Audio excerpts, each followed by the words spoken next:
Hey man, how are you today? I'm good. I almost lost track of time. I was busy, heads down, doing some stuff, and looked up and was like, "Whoa!" I hear you. It happens. It happens. So we're going to let people get on, and before we do, you realize this is an exciting and another exciting show we're having today about You say Google. that as if there's air quotes around it. No, Exciting. exciting! It's so exciting. People are like, "How are y'all going to make Google guidelines exciting?"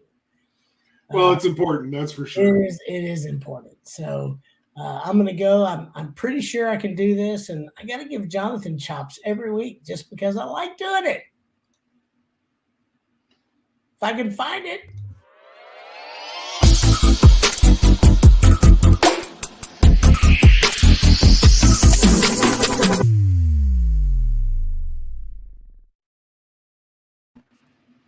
All right. So I need to preface why this topic is important. So I know there are people that are going to go, "Oh my gosh, are you kidding? Why are you guys are a marketing company, why are you covering Google guidelines?" So here's kind of a similar conversation. Hey Taylor, can I do XYZ? Well, you could maybe do XYZ, but you're really close to maybe crossing over those guidelines that Google has because, they have them not only for websites, but for, you know, Google business profile and, everything else they do. So you got to be kind of careful with the guidelines. And then somebody says, really? Google really has guidelines? And I thought, you know what? Maybe we need to address the fact that, yeah, Google really does have guidelines, but I think some of you will be kind of surprised at how they actually do this and put this together. So I thought it'd be an interesting show, just to give some people some back knowledge on how some of these companies do some of these things. I think it's important to know. So Now, just to be clear, Taylor, we're not going to go over the entire 172-page Google Guidelines document that they've put out for everyone to be able to see, right? oh no, the law Okay. of Google. Okay. Good. I think maybe we should. No, we're not going to do that. We would Page be here one. for a long, long time if we were going to do that. I tell you what we're going to do though. So, we really do want you to know where to find them and know what they are if you think you're skirting them. So there it is. There's the link to the 172-page document. It really exists. It is, public to the public. You can read through the whole thing. You can figure out what you want to skirt around, what you want to do. But honestly, it's like this: every company has rules and regulations and guidelines that they run their business by. I mean, that's just what every company does. So, you have to at least respect the fact that Google has put together the guidelines and showing everything is this is how we run our company. These are the guidelines of which the internet and how we behave on the internet and how we want everybody to behave on our platform because it is their platform, guys. The internet's not, but Google is their platform. So if you use Chrome and Google and the I'm gonna have to get used to this. Google Business Profile (GBP). If you use all those things, there are things that you need to know about that. So we're gonna jump in and just kind of give you some highlights here. So who writes the doggone things? This is interesting. It is interesting. I didn't know this until we were prepping for this, but this is definitely interesting. Do y'all know that Google actually hires raters, not raiders, not like Raiders of the Lost Ark, but raters? They rate things, and they're called quality raters, and they hire anywhere from 10 to 100,000 people at one time. And what these people do, they just go through and determine how well Google's search algorithm. Man, I'm gonna have a hard time today, aren't I? It's gonna be one of those days I'm gonna be swallowing words. Algorithms actually perform, and if they're delivering really good quality search. And so Google takes the feedback from these raters and puts it together. And that's one of the things that they use to actually tweak the algorithm. And people will tell you they have anywhere from 200 to 500 tweaks a year. So where are those tweaks coming from? Well, they are coming from those raters. So and that's just the beginning, because now we're going to talk about the three main sections that they actually use. So Carter, you going to take that? You can probably talk better than me today. Yeah, so the three sections are up there on the screen: page quality rating guidelines, understanding mobile users' needs, and the needs met rating guideline. So the page quality rating guidelines really are just about making sure that that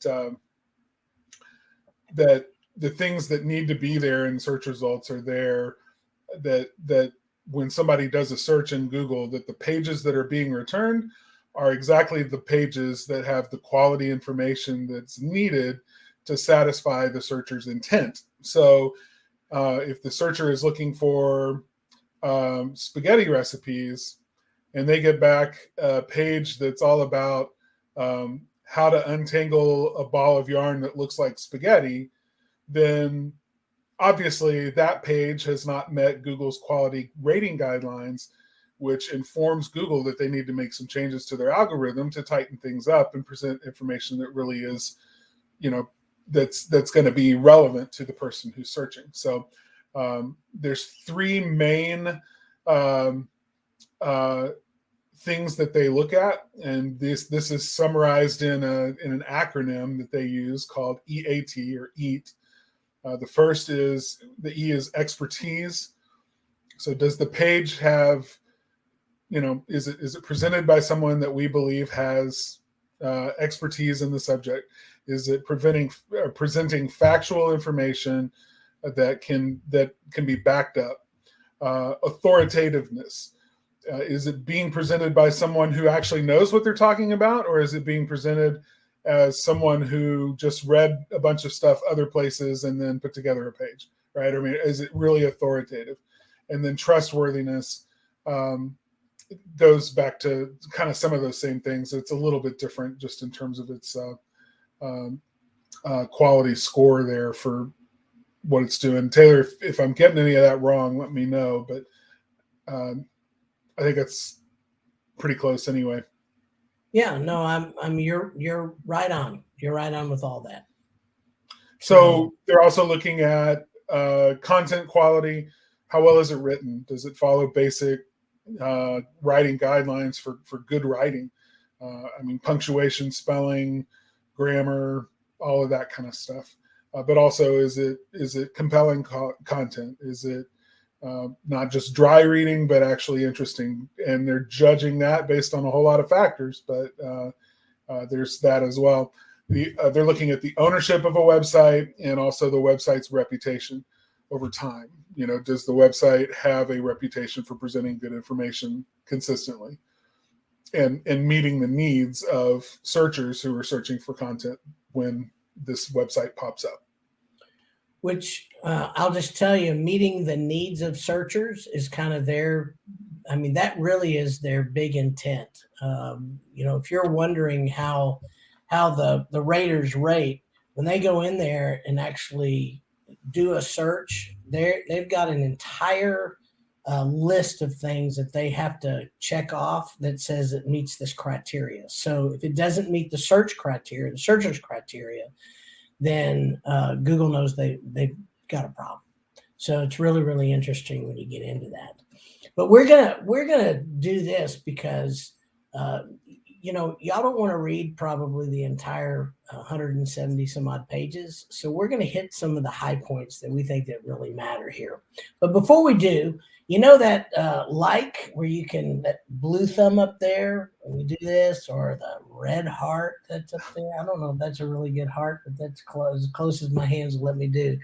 If you can give us some love and some like, that would be great, because we know that Facebook, who's a whole different other platform than Google, likes and love. So let's give it to them. So, we've got some things that we can say we're at least liked and loved by a few people around. So with that, we're going to hit some of the high points. So we tell people this all the time. Pay attention to what other people say about you. That is your reputation. So you need to pay attention about what other sites say about you. And that also includes in reviews.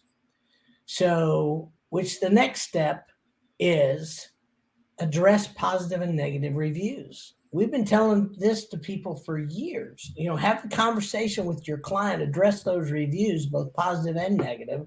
And lo and behold, that's part of the Google guidelines. They like to see you having those conversations. One of the things that Carter talked about, show off your expertise.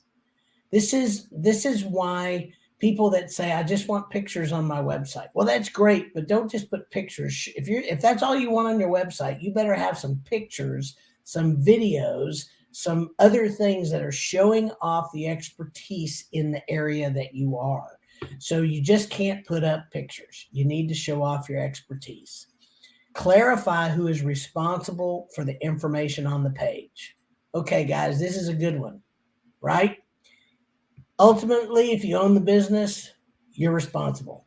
How's that for clarification? If you own it, you're responsible for it. So make sure that what gets on the page is what you want said and that you're okay with everything, because you're the one that gets blamed for it if something's up. So you are responsible. Keep your About Us page updated and current. That means, man, change the pictures, change some of those videos out. If ownership changes, make sure they get updated. Make sure you update the dates. If every time somebody reads it, you're still 30 years in business, 10 years later, you're 30 years in business, your About page is not up to date. So just a quick tip on that. Don't put the number of years you've been in business, put the year you started. Yep, that'll work. That never changes. That's perfect. So those are the little bitty tips and things. And guys, I'm really disappointed. I got one like. Come on now. I know there's more of you listening. There's a love. Thank you so much. See what happens, what I have to do. I got to beg here. Thank you, Lou. Man. Oh, somebody, Lou Curley to the rescue. Love you, Lou. So some of the other things that I want to talk about, there's some of these things don't really touch on you, but those EAT signals, expertise, authoritativeness, and trustworthiness. Okay, you have some extra things that you have to do and kind of explain and make sure you really do have authority. And there's several things on this list, but the one that really, really hits home with most of home service businesses are safety things, because we talk about safety on the website. So you have to have a little bit of extra signals for that. If you're talking about money or health and fitness, safety, shopping, finance, government or law, news, groups of people, that's, specialized groups like disability, nationality, veterans, those kind of things, college and jobs. So a lot of people are on their website. They've got hiring pages on there. So that's where you need a little bit more of that trustworthiness, that authoritativeness, those kind of things. So just know that that's really important to your website. So again, it just can't be just about pictures. All right. It needs to have particular pictures that show off those kind of things. So Carter, we're going to go into some of those things that ensure your website clicks work a little different, a little deeper into your site that is a little bit more, I guess, conversational and informative. Yeah, this is, we in the industry call it UX stuff, user experience stuff. So this is where when someone is on your site, and whether it's desktop or mobile or both, I mean, Google definitely is concerned about desktop, but they're mostly concerned about mobile these days because they know, especially in consumer goods and things like that, people are searching a lot of times on mobile devices. So they're looking to make sure that the website functions the way that it should for searchers. So if they're interacting with any of your content, if you have an interactive piece of content, if people can use a form, if they can use, if there's a photo gallery or something that people can interact with? Does it work the way that it's supposed to work on both mobile and desktop? If not, then that creates a problem, and Google is definitely going to slap your hand for that, because Google's guidelines are, if you're going to put it on your site, it should work. So, and sometimes stuff breaks. So just because it worked when you launched your site 2 years ago, don't assume that it's still working today. Periodically go check. I mean, we do that for our clients, but sometimes our clients might catch it, 3 days before we do. And so it's important to let your marketing company know, the company that's responsible for managing your website, to let them know that something you found is not working right, so that it can be fixed and addressed as quickly as possible. Things like the videos on your website. I don't know how many times, back YouTube used to do this a lot. They defaulted so that anytime you embedded a YouTube video on your website, it would immediately start playing the next or another recommended video. And that may be a video from some other site somewhere else on the web. It may not even be really related to your products or service, or it even may be a competitor's website or competitor's content that suddenly starts autoplaying on your website. So you want to make sure that none of that is happening. It's not as common as it used to be. Google's or YouTube's made some changes, but make sure that when you're embedding a video player, that it works on mobile also, and that all the controls are accessible. The volume doesn't start out too loud when somebody hits the play button. How long does the video player take to load video content? I mean, when somebody hits that play button, how long do they have to wait before it starts playing? Those are all considerations that you want to look at when evaluating your video. So the last thing is your calls to action on your website. Every one of you should have some call to action on every page of your website that asks the visitor to take the next step with you toward becoming business, right? Toward a business relationship. Most of the time in home service businesses, that's set an appointment with us or get a free estimate, one of those. So it requires gathering some information, but their call to action is click this button to go to this form, to fill this form out so that we can start the appointment process. Maybe it's chat or something like that, but go through the actual process. Don't assume that because there's a website or there's a button on your site that it links to the form every time. If you've got multiple buttons on your site, click every one of them, make sure that it takes them to the right form. Then don't assume that the form works, fill it out. And don't assume that submitting it is going to work and it's going to go to the right person in your business. Click the button to submit the form and then see where it goes, and make sure that the right person in your business is receiving that form, and that they're getting the information that they need to take action to follow up with that customer who just submitted information. So check your CTAs, check your calls to action, make sure that all of those things are working well as well. Google knows, so you need to know too. Yeah, and funny story real quick. Got a client that not too long ago, I just went in and did the whole deal on this form, and I said, what do you want? And on the description, I said, tell the business owner that Taylor's just checking out the form, and for him to let me know he got it. That was it. Well, the people in the office thought it was a joke. So when I talked to him, he was like, I never got a form. Nobody ever said anything to me. And I said, well, I don't know if you got it or not. So it was this whole rigmarole. It was quite funny, actually. I got a good laugh out of it. But I was a spammer. But I really wasn't. So, and that happens sometimes. So make sure your office knows that if you're checking out your form, that you really are checking out your form. So that's a good thing to know. So the other thing, there's some really low quality things to avoid. And honestly, most of these I have not seen on websites, but let me tell you where I see this. And Facebook's not that different from Google. I see this on some personal Facebook pages. And guys, most of you have businesses tied to your personal Facebook page. Your business page is tied to your personal, and people find out you're the owner and they go visit your personal page. So just be careful about these things anywhere online. I would just say this. So overly shocking or exaggerated post titles. That's trying to get people in. Now, it's totally allowed in the news world, but not in the business world. And Google knows the difference between those. When somebody and I bet every one of us have done this. You see this tantalizing title and go, oh, I want to know more about that. And you click over to it and it's like, really? That's what this is? No, I don't want to sit here and listen to this guy for the next 2.5 hours talk about a multi-level, whatever it is, clickbait. That's it. That's it.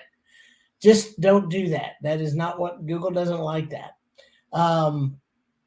Next, copied content. Now, here's the thing. There's two different types of copied content. One is syndicated content, and that is more like news content that a news organization has. And so you'll see the same.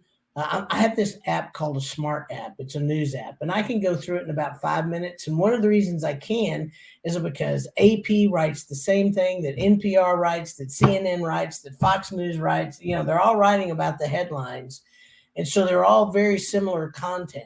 That's all syndicated content. So if I was going to share one of those, Google knows that that's a news piece and can be shared. What it's talking about is scrape content. So it's been a few years ago, but we found out just by doing a search, we had somebody just go through our websites, copy the main content on the homepage and see what came up, make sure that content came up. And what we found, we found a site that somebody had come and totally copied all of the content, including the business name, address, and everything, and used it in a different part of the country for their website. And we had to get an attorney involved, the business owner did, and have a cease and desist order to bring that thing down. And they were like, well, it doesn't rank anyway. Well, it's because it was copied, and Google knows it's copied. So don't go out and copy other people's content. That's one of those things you don't want to do. Or images. Yeah, absolutely. And a lot of the images online don't say that you can't copy them, but as soon as you copy them and use them, somebody's going to be suing you. And we've seen people, we've paid out some money because of that, because we've had some freelancers that went and did that. We were not aware and had gotten caught. So we paid out some fines too, and that's okay. You live and learn. That's what I say. So don't y'all live and learn. Y'all learn from our mistakes, because we've made enough of them. Most of you guys don't do ads, but they're really sensitive about having ads. I have had people ask me that there are some local people that want to put ads on their website for certain things. I just don't think that's a good idea. That's a personal deal, but Google doesn't really want the ads to distract from what you actually do. So I think that's one of those things. 404 pages. So Carter, talk a minute about what a 404 page. Real quick, let's address Luke Hurley's question up on the screen. What about sharing CSIA articles and images that are intended to be shared? That's a great question. So the main thing about attribution or syndicated content is it comes from somewhere that has created the content, and it has membership and things like that most likely would be the ones sharing that content. The real indicator for Google, though, is if it's attributed right. So when you're taking content from another source and posting it on your website, sometimes the difference between Google thinking it's just scraped content or boosted content from somewhere else and properly attributed syndicated content is just noting that this information comes from this link at this place where this website first posted the content and used with permission. So just by doing that, you're indicating to Google that you have permission to use this content. It's not copied. You're posting it here for educational purposes, as was intended by the original poster. Images are the same way, but images you need to be careful with that too, because images oftentimes are copyrighted separately. You may have permission to use an image on the CSIA website. CSIA may have gotten permission to use that image, but if that image appears on other websites, the person who created that image and gave permission or licensing to CSIA may not have given you licensing to use that image on your website. So it's important to understand and to always ask the question, is this image usable by me in the following place? And if the answer is no, don't do it. If the answer is yes, then oftentimes it'll be with a caveat. Yes, you can use that image on your website, but with permission. In other words, with an attribution that says where the image came from, with a link back to a specific place, and they'll usually be able to provide all of that information for you. The government does this as well. EPA regulations and things about burning and things like that. They've created great resources on their website, and a lot of chimney guys want to use that stuff, and you can, but there are rules that are usually adjacent with that content that explain exactly how it can be used, what attribution is necessary, what linking back to the original EPA website is necessary in order to be able to do that. So just make sure you've got your ducks in a row so that you're not using content unwisely or without permission. And I'll just throw this in. I know that because we do CSIA social, I know that everything that we use is CSI-owned images and content right now.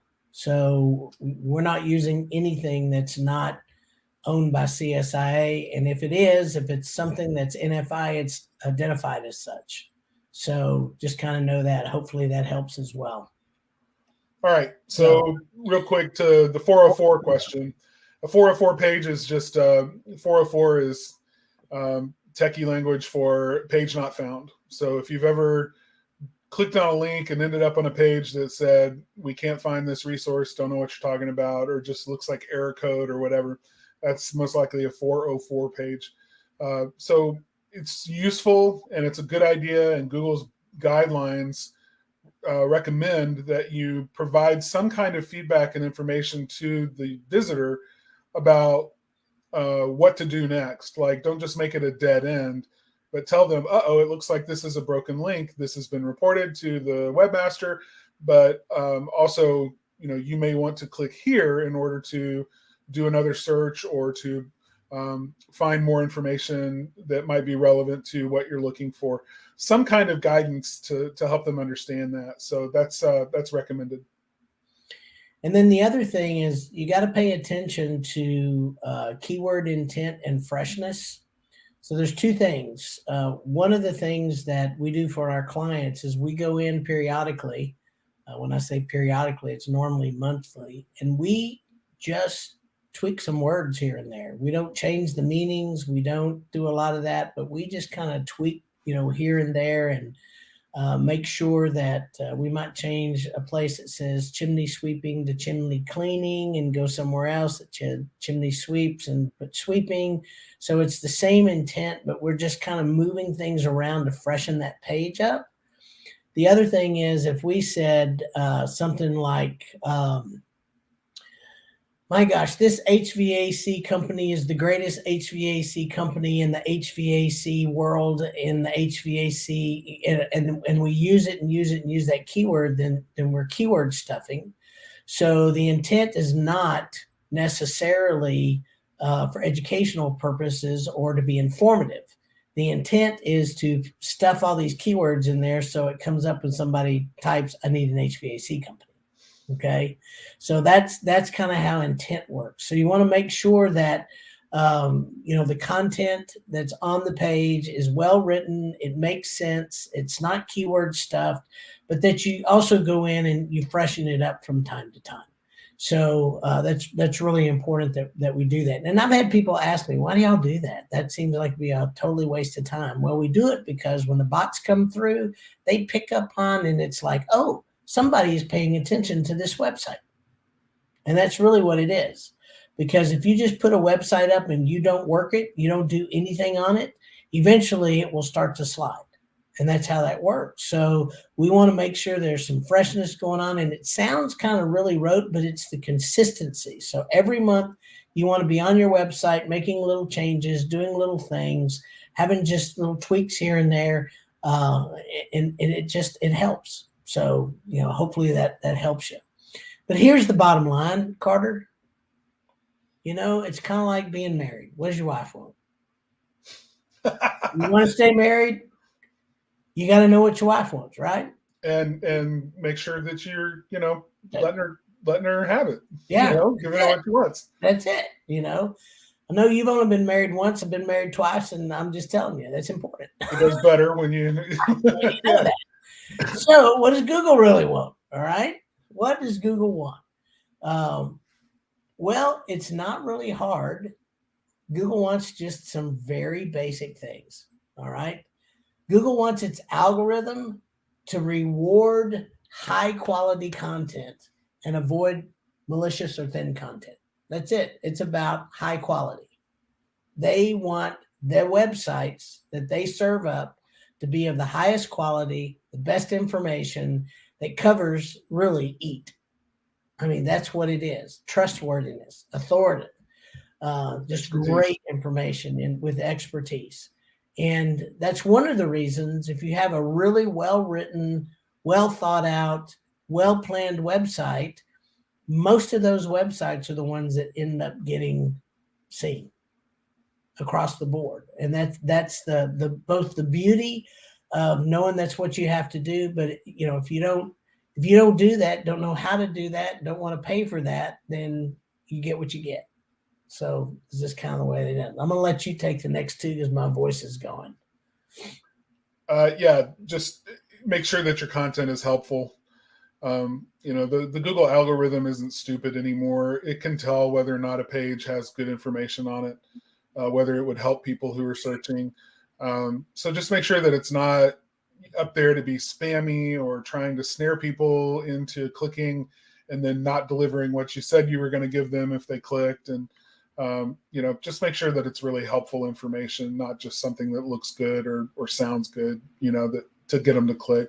And the last thing is, a site's reputation is not just about the site itself. It's about other people linking to you, right? It's about the offsite stuff that links back to your website, that proves some of those things about expertise and authority. And, you need to make sure that you're participating as a good online citizen everywhere that you are online. If your website's tight and it's working great, but you're using Facebook and Twitter to, spam the world and talk about your politics and everything else, then that can sometimes, have an effect on the way that your website is being viewed by Google. So just be aware that all of those other signals that exist out there around you, you can show up at church every Sunday, sit in the first row, but and people make assumptions about your character based on that behavior, but it's what everybody, in the kids' Sunday school class where you drop your kids off every morning, it's what they know about you based on their interactions with your kids that tells the rest of the story, right? It's what happens outside of those experiences. So just be aware, be careful, and make sure that you're paying attention to the signals outside of just your website. That's it. And really, the bottom line is what surprises most people is that these guidelines are not written by, corporate America, Google.